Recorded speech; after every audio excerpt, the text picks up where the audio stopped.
بهذا الفيديو الشاب عم يقول انه عامل الفروج المسحب وطالع معه محمر ومأمر، وهي الوصفة طلبتوها مني كتير، فتعالوا خلينا نجربها مع بعض. بالبداية عندي فروج وزنه كيلو و300. هلا اول شي بدنا نقيم الجزء يلي هون بالجناح. بسم الله.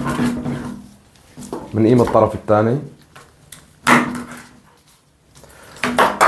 هلا بالنسبة لفروج المسحب، في ناس بتقصه من هذا الجنب وفي ناس بتاخده من هذا الجنب. انا اليوم بدي اخذ الظهر بهذا الشكل. بنحط الفروج هيك،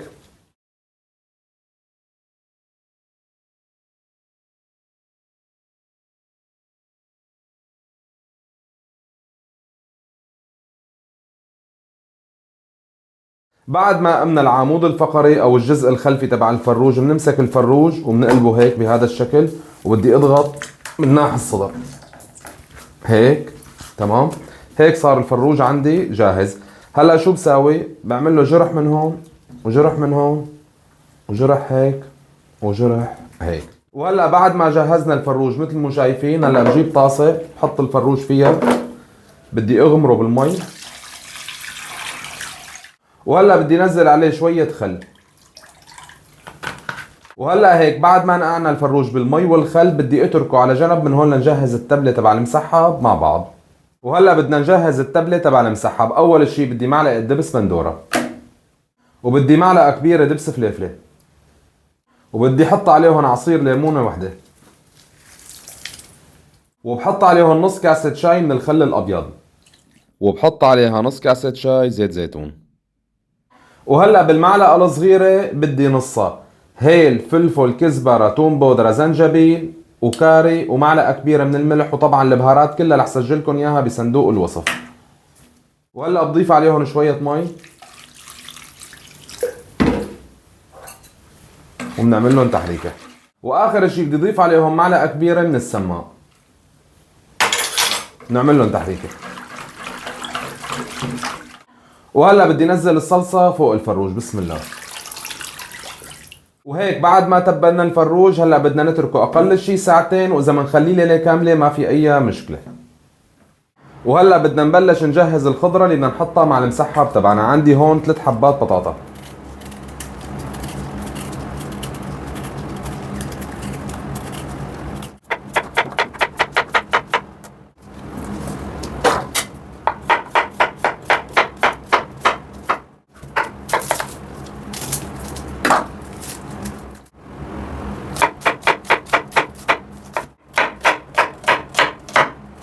وهيك ما صفي علي غير جهز الصينية تبع المسحب. بعد ما قطعنا الخضرة وجهزناهم، هلا بنزلهم على الصينية. بنزل البطاطا، بعمل لهم هيك تحريكة مع بعض. وهلا بنجيب الفروج من الصلصة بنحطه فوق الصينية هيك. يا سلام، شايفين بهذا الشكل؟ تمام. وكل شي صلصة زادت عندي بنزلها فوق الفروج.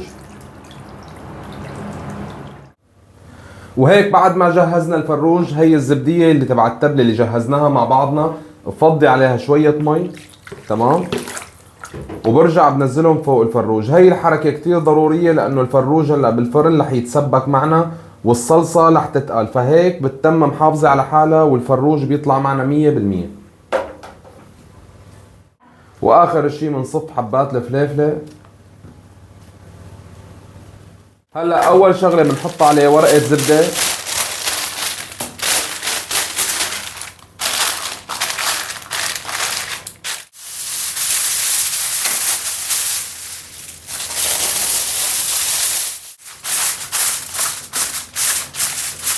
وهيك الصينيه صارت جاهزه. ما صفي علينا غير نحطها بالفرن. انا مشغل فرني فوق وتحت على درجه حراره 200، بدي احطها بالرف النصاني.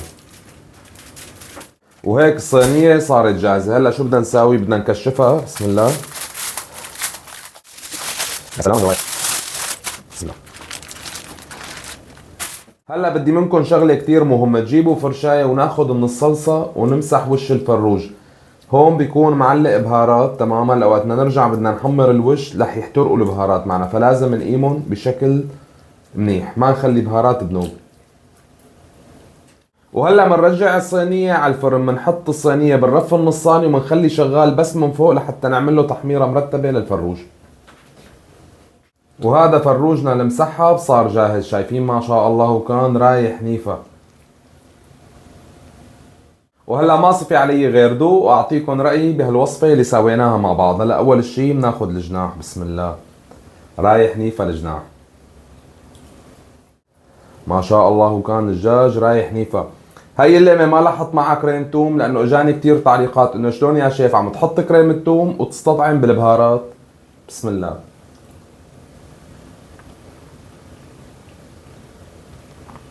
والله بتدوب بالتم ذوبان، طعمته بتاخذ العقل عن جد. والله كتير طيب. بس بدي اخذ لقمه تانية وحط معها كريم توم.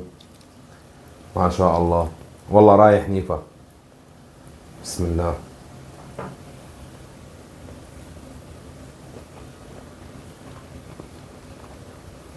والله غرام، بنصحكم فيها، وصفة ناجحة 100%. حتى بدي ارجيكم البطاطا شلون طلعت معنا. شايفين ما شاء الله فارطة على الاخر.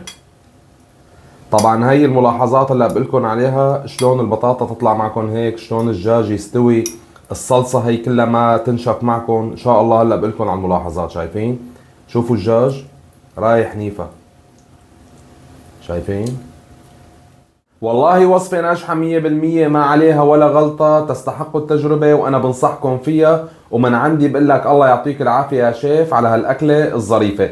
بس في ملاحظة مثل ما عودتكم لازم لكم عليها لحتى تطلع معكم الشغلة 100%.